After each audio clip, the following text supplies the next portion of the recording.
Hey, what's up everybody? It's Trish, and this week we're back with another video that deals all about how to get into nursing school. I will just go over basically the types of nursing programs that there are, the types of colleges that you can go to, and the types of degrees that you can get. So without further ado, let's go ahead and get into it. So a little bit of a quick backstory on me. I went to high school, applied for a 4-year university that had a nursing program, graduated from that program, took the NCLEX, got my RN, and then went straight to work into a surgical ICU. So my first tip for you is that if you are in high school, pick extracurriculars that you are interested in, that you love doing, because you want to show your consistency. The longer that you've done it, if you can show that you've done it since freshman year, since sophomore year, that is so awesome. Let's say you're doing something that is band or ASB.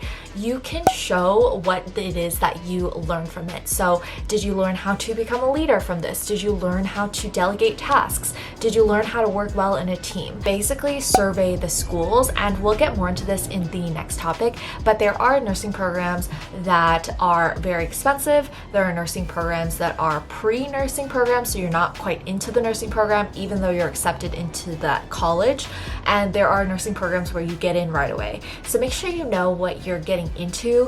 When you're applying to different schools, there are different things that they will require of you when you are applying. So for UCLA, I had to do a resume and a 3 to 4 page essay, whereas when I applied to UCI, I only had to do like a 250 word prompt extra for the nursing program. So you definitely want to check it out. What are the extra things that you need to submit, and know when the deadlines are for these things. If you're in high school and you want to apply to UCLA, or you're just looking for more advice, then you can go ahead and watch this link up here. So now we're going to go ahead and move into our next topic, which is the different types of nursing programs. There are many different types of nursing programs. There's your pre-nursing program. There's ones where you're already in the nursing program, an accelerated BSN program, masters, or you can even do your program at a community college where you're getting your ADN into your BSN nursing program. So all different types of programs. So the pre-nursing program is usually university where you're getting a BSN,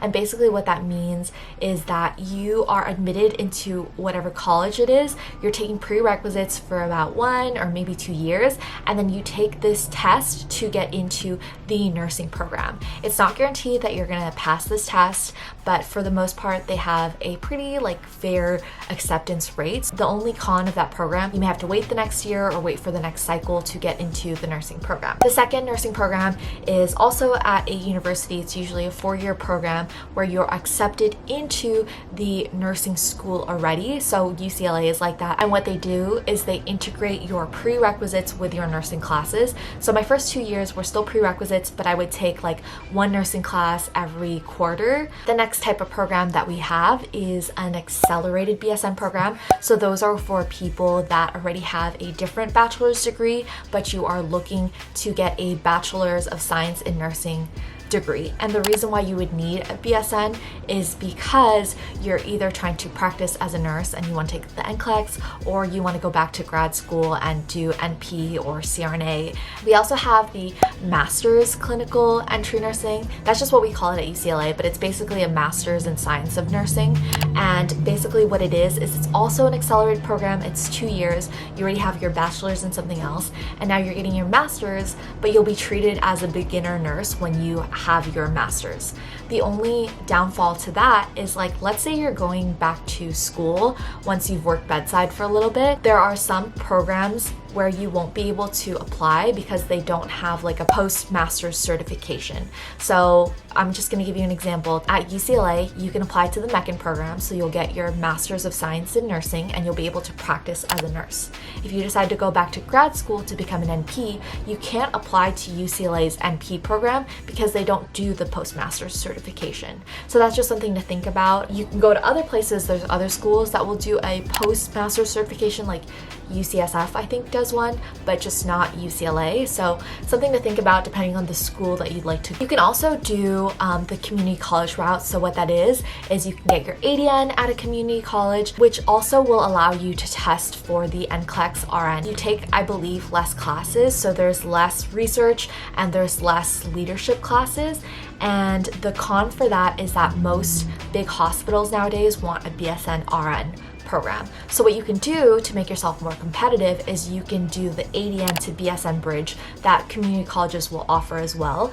And you will do the ADN portion at the community college, and then you will transfer to a university. I think it's just worth it to take the extra step to get your BSN because, like I said, a lot of bigger hospitals are only taking BSN prepared applicants. Something that you can also do, which is also awesome, is you can go to community college, take the prerequisites, and then transfer into a nursing program. And so at UCLA, I'm just talking about UCLA because that's the experience that I've had, but at UCLA, you can take your prerequisites at a community college, and then you can transfer in and you'll do 3 years at UCLA through their nursing program. For all of you guys who want to apply to UCLA, please, please, please don't let your counselors discourage you just because they take a small amount of applicants. If you need a little bit of help on whatever it is you need help on or advice on, go ahead and just comment down below or reach out to me on Instagram, and I'm totally here for you as a resource. Basically, your BSN is what you will get once you finish a nursing program that's like a 4-year university type. You'll get a bachelor's in nursing. RN basically allows you to have your license to practice. If you don't pass the NCLEX, you won't be able to practice as a nurse, and you really get that RN after you take the NCLEX and you pass it. So that's the reason why you get both letters at the end of your name. You don't necessarily have to have your BSN to have your RN. Like I said, you could have your ADN and you could get your RN. It looks really, really good when you have both. Some hospitals will take you if you have your RN but you don't have your BSN if you let them know that you are on the road to getting your BSN. I had a friend, I think he was working in transport, but basically he already had his RN. He let the people who were interviewing him know that he was already in a program online, and basically they took him in under the condition that he finished his BSN after. I don't think that one is better than the other. At the end of the day, you guys are both taking the NCLEX. At the end of the day, you may be seeing these people work at the same hospital as you. I'm honestly a big believer that you'll learn a lot of these things on the job depending on where you go. They'll teach you how they practice in their own way, these hospitals. And something you can do to compromise with yourself is that you can apply for, like, let's say community college and transfer once you decide to go back for your NP or your CRNA. You can make a promise to yourself once you've saved all this money that you'll go to a big school. A lot of us have a lot of loans from being in different nursing programs, and apply for scholarships and grants. Don't overlook some of these places. They don't get many people applying to them, so they are willing to throw money just at people that apply. And if they only have a small pool of applicants, that could be you.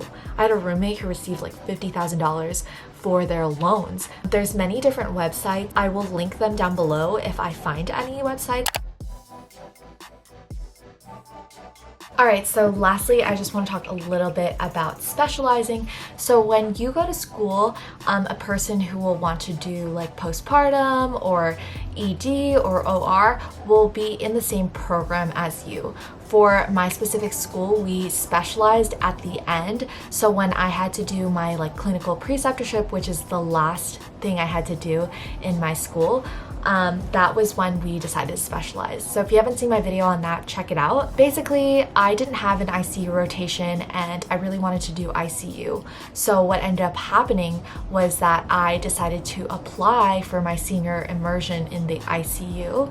And that's really when I got to break away from just doing like med surg and do something that was different and something that I really wanted to do. So having that experience in the ICU for those 300 hours gave me an edge to be able to apply for an ICU job, because at most places they want to make sure that, you know, ICU is something that you want to do and that they're not just spending new grad money on someone that ends up quitting because ICU is too stressful for them. You can apply anywhere obviously, but a lot of different places for whatever field that you want to go in. They want to know that you've had experience in that one field, so that could be you volunteering at your local hospital and getting experience, or you basically having clinicals and showing how much clinical hours and how much you've learned from your clinicals. Once you are a nurse, you can go in and basically take a certification test that specializes you even more. So for critical care nurses, ours was called the CCRN, and that's basically critical care registered nurse, and it shows that you're well versed on all things critical care. There's one for every sort of specialty. I hope that this was helpful. I feel like I've just been rambling for quite a few minutes, but that was basically kind of the different roads into nursing. I can break it down even more. If you have more questions, just drop it in the comments down below. Thank you so much for watching this video. My GRE date is coming up. I think it's next week, so I don't know if we're having a Monday video next week. I will try to get one out for you guys, but thank you so much for continuing to watch and support me. Don't forget to give this video a like and subscribe. It really helps me out. Alright, thanks so much. I will see you guys in the next video, and comment down below if there's anything that you want to see. Alright, thanks guys. Bye.